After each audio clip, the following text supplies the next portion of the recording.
Music is in the air because I am on my way to the Bloomingdale School of Music in New York City.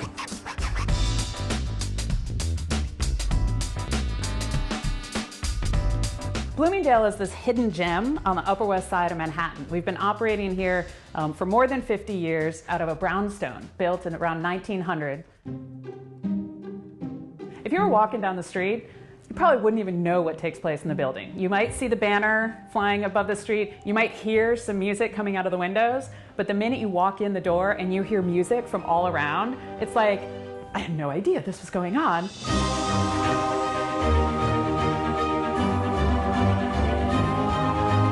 As soon as you step in, you are surrounded by music. You hear like the echoes of like a flute in like the 5th floor, and then there's like an oboe playing in the library. The moment I stepped foot in here, I felt seen, I felt cared for, and I think other people feel that too. I don't feel stressed, I don't feel any tension. I just feel like I'm ready to pick up my violin and just start playing with people I really care about. You come here and you instantly feel like the creative like passion of this place. The building itself was actually first owned by another musician, vaudeville performer named Fanny Brice. And when it came open for sale in the early 70s, the founder of the school, David Greer, was able to garner funding of $60,000 from some donors. So Bloomingdale School of Music serves about 650 people every week. We see ourselves as sort of a center for where anyone on the Upper West Side can come and be part of a musical community. We all support each other and we all play to each other's strengths. It just like lifts you up and helps you become the best artist you could be. Bloomingdale's signature program, the Music Access Project, is a 3-year pre-college training program that features high-quality instruction and personal mentoring. The MAP program targets the youth of New York City who cannot gain access to similar programs because of high tuition costs and limited financial aid. I grew up in the Bronx, so this was something I never thought, I'd ever have the opportunity to, encounter at any point. It's helped solidify my passion for music. This school has been such an important safe haven for me. I do have Tourette syndrome, and my teachers, they were all here for me when I was struggling. It feels like a second home to me. I am not doing well financially, and they offered a scholarship. I've learned how to become a better musician, both socially and technically. That's sometimes rare, right? We need more of that, not less of that. And plenty of neighborhoods in New York, you feel a lot less of that. So this is beautiful, this space is beautiful, and it's maintained that. This life-changing school cannot function without generous support from donors and volunteers, making renovations very challenging. Although Bloomingdale has been able to maintain its historical charm, there are 2 spaces that need some serious tuning. The concert hall is kind of plain and boring. It's kind of underwhelming. The walls are like this kind of grayish color. It's just not very secure in the sound. It's got acoustic problems, it's creaky. Our curtain is really a shower curtain. If someone flushes the toilet 2 flights up, you hear it. It needs some help. Oh, the backyard. Our backyard is one of the most beautiful spaces we have at the school, but we don't have proper access to it and we don't have proper upkeep to it. I've only been to the backyard once in my whole Bloomingdale career. It's clearly very hazardous. No one really uses it, and it's like a wasted space, kinda. If George came to Bloomingdale School of Music, I think it would really help us improve in our motivation. I think that would just mean everything because it would show how much you guys believe in the art that we're creating, in the community that we've built. Once people know about it and find out about it, you realize this magical place is happening every day and has been for years. It would just be so gratifying to know that it matters, and it matters to the community, and we're gonna have a place to flourish and have a space that'll represent the general culture of Bloomingdale. George to the Rescue is sponsored in part by Scotch Painter's Tape. For more info, go to scotchbrand.com/painter's tape.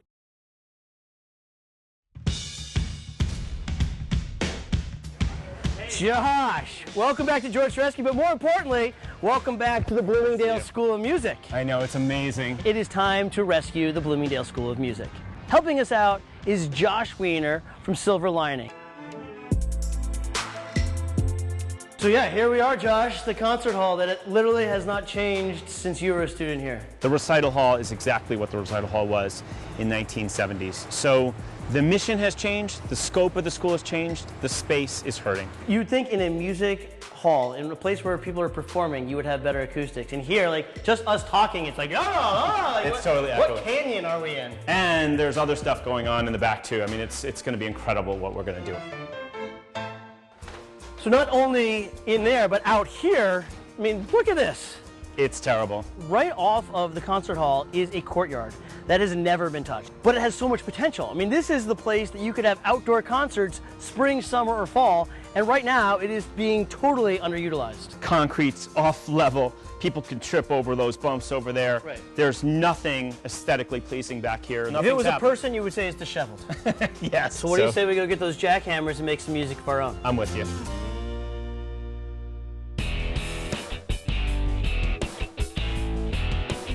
Inside, there's not a lot that's being ripped out, but outside, we're taking it all out. We're taking out the fence, we're taking out the concrete, we got jackhammers, we're starting from scratch. Ready, guys? Whoa!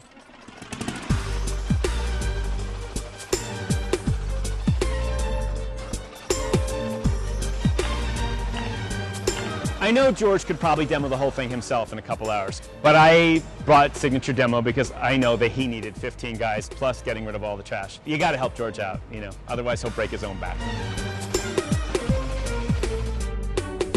We're getting into some of this real New York bedrock. Not quite. You're not there yet. Not there. Well, We're might going feel to. like that. Yeah, I feel like it is.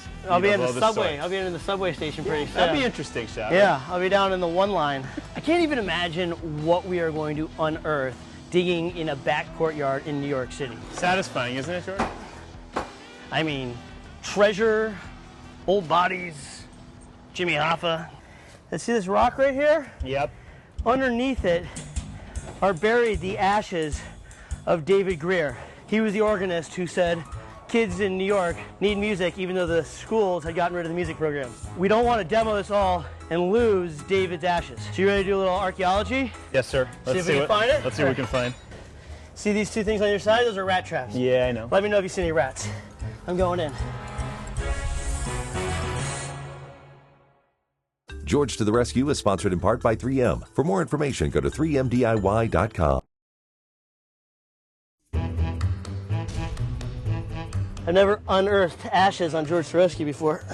The founder of the school, David Greer, wanted his ashes buried in this courtyard. I got to protect those and make sure that nothing happens to them. Josh, I give you David Greer's ashes. You got it? Yep, let's protect these and we'll Don't put them drop back it. later. Whew. George pulled the ashes out. We've given it to the executive director for safekeeping until the end of the project, and then we'll probably have a ceremony around re-putting them into a space in the new backyard. Thank you, sir, for doing what you did. We're going to make your school even better than you started it. Whew. He'd be proud.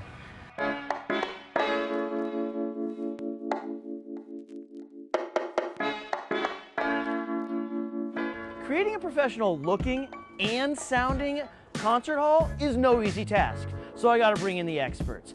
Helping me out on the architect front, we got Alyssa and Rob from Rogers Partners, and on the theatrical side, we have Bruno and Chris from Charcoal Blue. The acoustics are terrible. We need to make it sound better. I mean, this is the Bloomingdale School of Music, and where they perform their music, it's not where you'd want to be listening to music. So that's why I need your help. It lacks some of the intimacy that you would want in a performance space. And I think we're able to provide some of that with theatrical components and acoustic components. Working with Bruno and his team, we're looking at the ceiling actually as being the main design feature. And it's where you have the most impact acoustically in the space. These are the projects that we love. You know, you might do fancy offices or homes or something like that, but this actually is going to impact entire communities, generations of kids.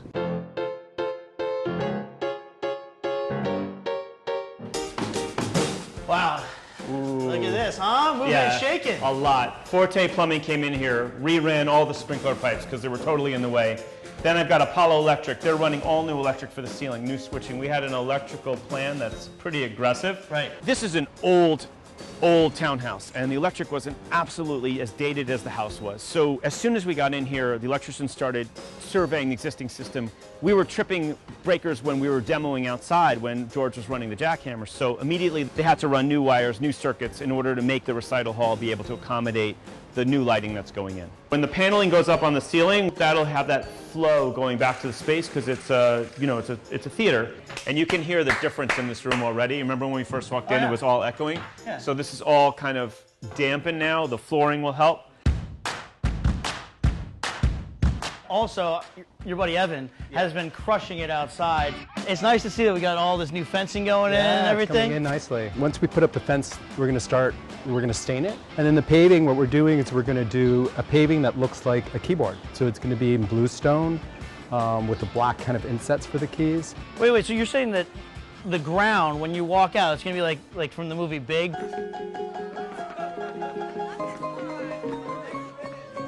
Yes. Obviously not playing. Yes. It's going to be a giant keyboard? Yes, exactly. When this is done, it's going to be an amazing space. It's going to be a space that reflects sort of what's going on inside, but it's also going to be playful. A lot better than what it looks like now. Introducing 3M's updated line of Scotch Painter's tapes. Every paint job is unique, but they all start the same way, with the right preparation. The family of Scotch Painter's tape are specifically designed for your surfaces. The best paint jobs start with Scotch Painter's tape.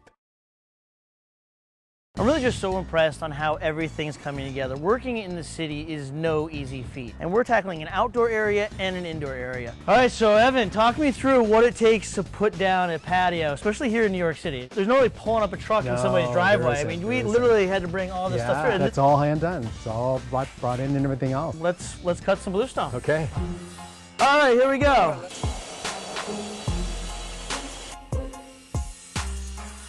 Now I can make piano keys out of bluestone. Put that on the resume. Exactly.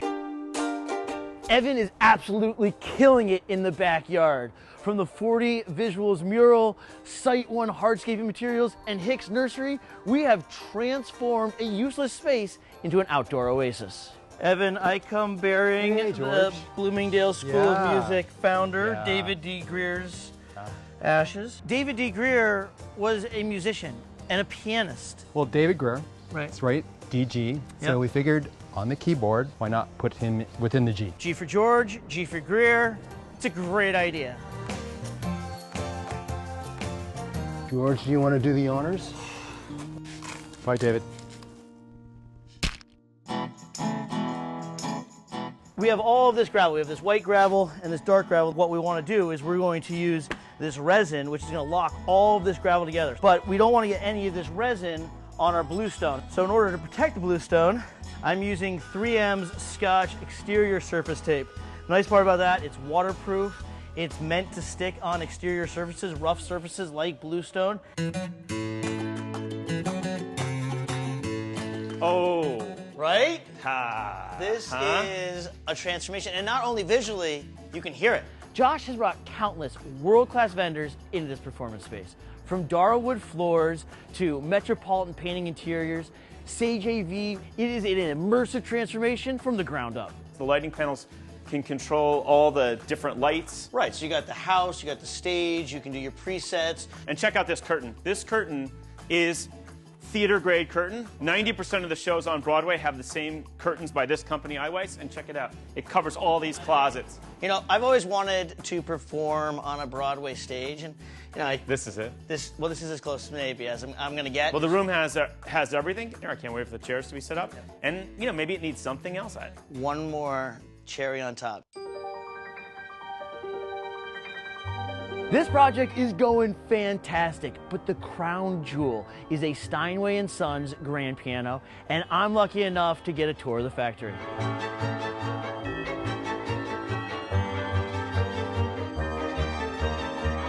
You know, you talk about pianos, you talk about a Steinway, and it's like the creme de la creme de la creme. You're going to see an 11-month process in a very short amount of time today. Let's do it. I love history, I love craftsmanship, I love tradition. That is everything Steinway & Sons embodies. You can really see how everything starts as, you know, nondescript pieces of wood and then begins the journey towards looking more like a piano. And in the next area, you can kind of see that happening. Anthony, what in the world is this? This is a rim press for a Model B piano. This is a Model B that is being born right now. So it's going to stay in this rim press overnight, 24 hours or so.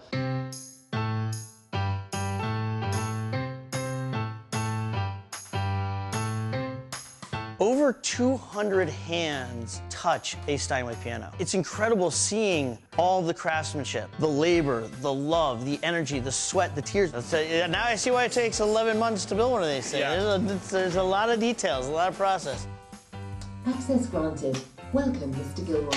Whoa, welcome. Whoa.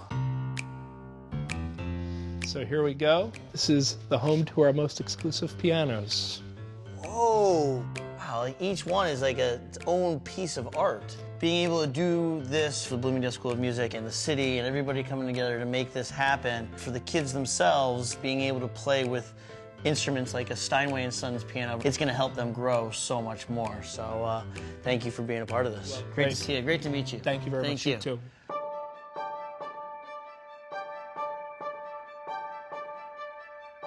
Without further ado, you guys are all in show business. What do you say? Let's do Shall it. we? Yeah. Oh! Oh, wow, wow. Wow! I can't even comprehend this.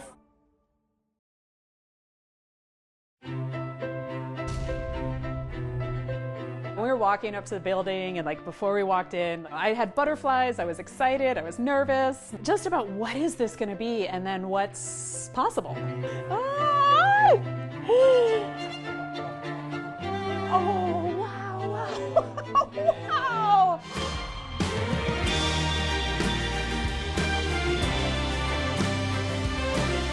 I can't even comprehend this. When I first walked into the new space, I was just wowed.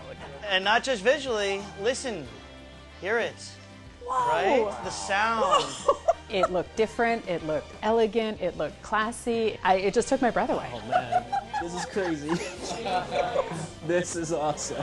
Oh my God. I am at loss for words. For one, the soundproofing is making a huge difference because that's gonna make everyone more professional, you know, it's the attention to detail. The pattern in the floor kind of took me, and it's kind of like those lines that are so long, it just sort of lead right up to the front of the piano. And the piano. Yeah. The piano.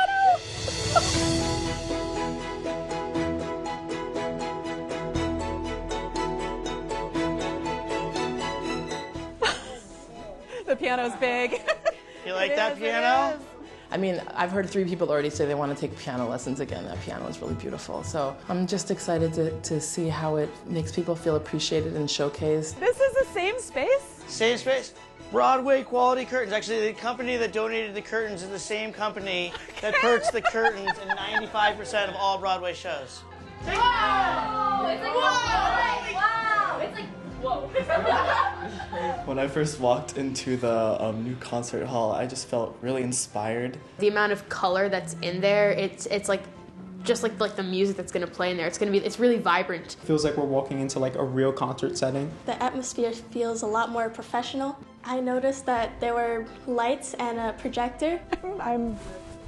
This is awesome. I can't even say anything. This is so mind-blowing. As a former student, walking through the doors and kind of seeing the transformation, that I had a flashback of 25 years ago when I first walked in the doors here and how different it is now and how beautiful it is. To be able to come in and see something that's brand new, to be able to hear the acoustics in there, to be able to go and visually be stimulated and see the different colors on the wall. It's just an amazing experience. Come on out. The show is about to begin. I don't even recognize this. What? Oh.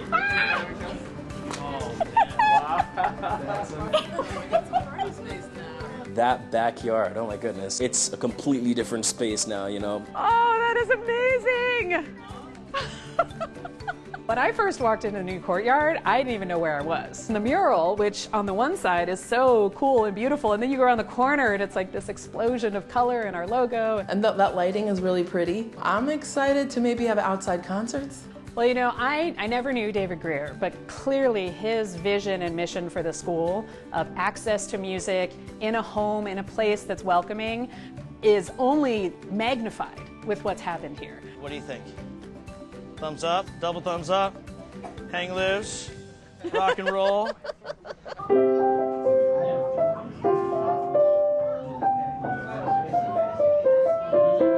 I think it's a big confidence boost. Like, we put our heart and soul into our music, and to show that like it matters not just to us, not just to our teachers, but to the community, it's really exciting. Yo, there's a new grill! There's a grill? Yeah! It's just gonna make everything better, you know? The musicianship is gonna go up. Everything's gonna be better. Thank you guys so much. I think it's extremely heartwarming in that it shows people in this world, they're still good people that have a heart. So I'm really grateful for you guys. Oh, a huge thank you to George, to Josh, to Silver Linings. It's a space that's going to represent the quality of the teaching and learning and performance that's gone on in there for decades. For us, that is just the greatest gift, and we couldn't say thank you enough. A lot of good happens in this building. It's a lot of warmth. It just becomes a family place for a lot of people.